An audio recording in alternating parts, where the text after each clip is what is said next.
राजा दशरथ के बारे में बातें। दशरथ का राज्य।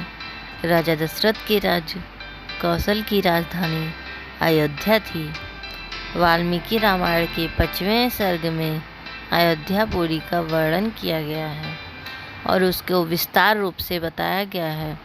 सरयू नदी के तट पर बसे इस नगर की रामायण अनुसार वैवस्वत सूर्य के पुत्र वैवस्वत मनु महाराज द्वारा संपन्न की गई है।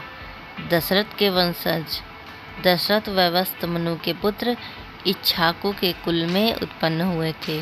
रामायण के अनुसार नहुष के पुत्र यातित और यतित के पुत्र नभाग हुए। नभाग के पुत्र का नाम अज था। अज के पुत्र दशरथ हुए।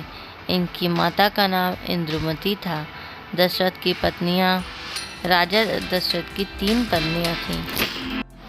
केके नरेश अश्वपति सम्राट की पुत्री केकेयी और काशी नरेश की पुत्री सुमित्रा, यह 3 रानियां राजा दशरथ की भार्या थीं।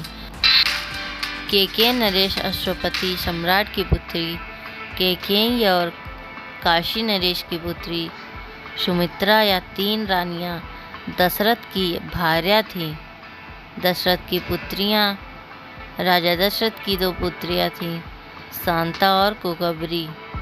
कुकबरी के बारे में ज़्यादा उल्लेख नहीं मिलता है, लेकिन शांता राजा दशरथ और कौशल्या की पुत्री थी। लेकिन पैदा होने के कुछ वर्षों बाद कुछ कारणों से राजा दशरथ ने शांता को अंग देश के राजा रोमपद को दे दिया। भगवान राम की बड़ी बहन का पालन पोषण राजा रोमपद और उनकी पत्नी वाषणी ने किया था, जो महारानी कौशल्या की बहन अर्थात राम की मौसी थी। दशरथ के पुत्र 4 हुए, राम, भरत, लक्ष्मण, शत्रुघ्न। राम की माता का नाम कौशल्या, लक्ष्मण और शत्रुघ्न की माता का नाम श्रुतिकृति और भरत की पत्नी का नाम मांडवी था। सीता और उर्मिला राजा जनक की पुत्रियां थीं और मांडवी और सुकृति कुशध्वज की पुत्रियां थीं। पुरुतेश यज्ञ में जन्म थे। 4 पुत्र। वशिष्ठ के कहने पर राजा दशरथ ने पुत्रेष्टि यज्ञ के बारे में सोचा था। राजा दशरथ ने मंत्री सुमंत की सलाह पर पुत्र कामेष्टि यज्ञ के महान ऋषियों को महान बुलाया था। इस यज्ञ में राजा दशरथ ने ऋषि त्रिंग को भी बुलाया।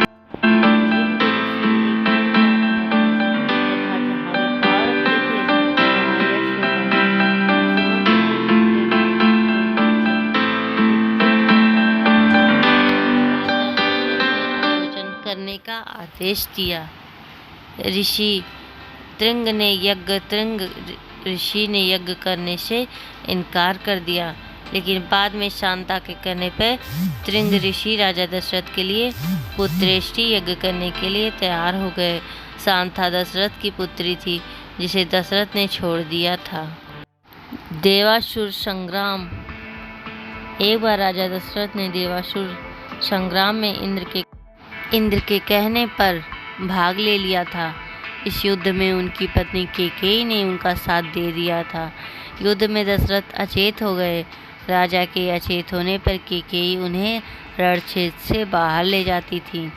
अतः प्रसन्न होकर राजा दशरथ ने 2 वरदान मांगने के लिए कहा। तब केकेयी ने कहा कि वक्त आने पर मैं मांगूंगी।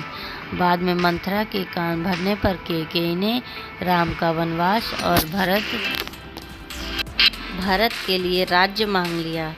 दशरथ कृत शनि स्रोत। कहते हैं कि राजा दशरथ ने अपनी स्रोत को रचा था। जो भी जातक शनि ग्रह शनि 7.5 ढया पर महादशा से पीड़ित है, उन्हें दशरथ कृत शनि स्रोत का नियमित पाठ करना चाहिए। इस पाठ को नियमित करने से भगवान शनि प्रसन्न होते हैं तथा जीवन की समस्त परेशानियां मुक्त दिलाकर जीवन को मंगलमय बनाते हैं। राजा दशरथ और श्रवण कुमार के माता पिता अंधे थे। एक दिन श्रवण कुमार के माता पिता ने कहा, हमारी उम्र हो गई है, अब हमें भगवान के दर्शन करने के लिए तीर्थ पर जाना चाहिए। चाहते हैं बेटा, शायद भगवान के चरणों में हमें शांति मिले। श्रवण सोच में पड़ गया। फिर श्रवण ने 2-2 बड़ी टोकरियां ली। उनमें माता पिता को बैठाकर वो तीर्थ कराने के लिए चल पड़े। एक दोपहर श्रवण और उनके माता पिता अयोध्या के पास एक जंगल में विश्राम कर रहे थे। माँ को बहुत प्यास लगी।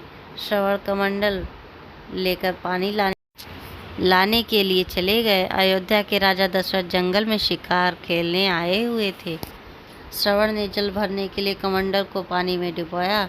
बर्तन में पानी भरने की आवाज़ सुनकर राजा दशरथ को लगा कि कोई जानवर पानी पीने आया है। राजा दशरथ ने आवाज़ के आधार पर तीर मारा। तीर जाके सीधा श्रवण कुमार के सीने में जा लगा। श्रवण के मुंह में से हाय निकला। माता पिता को जब पता चला कि श्रवण हाय करके मेरा बेटा चित्कार कर हो उठी, बेटे के नाम ले लेकर रो रही थी। दोनों ने प्राण त्याग दिए। पानी को उन्होंने हाथ भी नहीं लगाया। प्यास से ही उन्होंने इस संसार से विदा ले लिया। राजा दशरथ ने बूढ़े माँ बाप से उनके बेटे को छीन लिया था। इसलिए राजा दशरथ को भी पुत्र वियोग में मरना पड़ा था। रामचंद्र जी को 14 साल के लिए वनवास को गए। राजा दशरथ यह वियोग सह नहीं पाए, इसलिए उन्होंने अपने प्राण त्याग दिए। राजा दशरथ की मृत्यु, श्रवण कुमार की मृत्यु के बाद राजा दशरथ भी राम जी के वियोग में स्वर्ग को प्राप्त हो गए थे। राम को यह समाचार उनके चित्रकूट निवास के दौरान मिला था। राजा भरत उन्हें लेने को गए थे, लेकिन राम ने यह कहकर मना कर दिया कि पिता के दिए गए वचनों को मेरे लिए पूर्ण करना सबसे ज़रूरी है। वीडियो थोड़ी सी भी यूजफुल लगी हो तो वीडियो को लाइक और सब्सक्राइब ज़रूर करिए।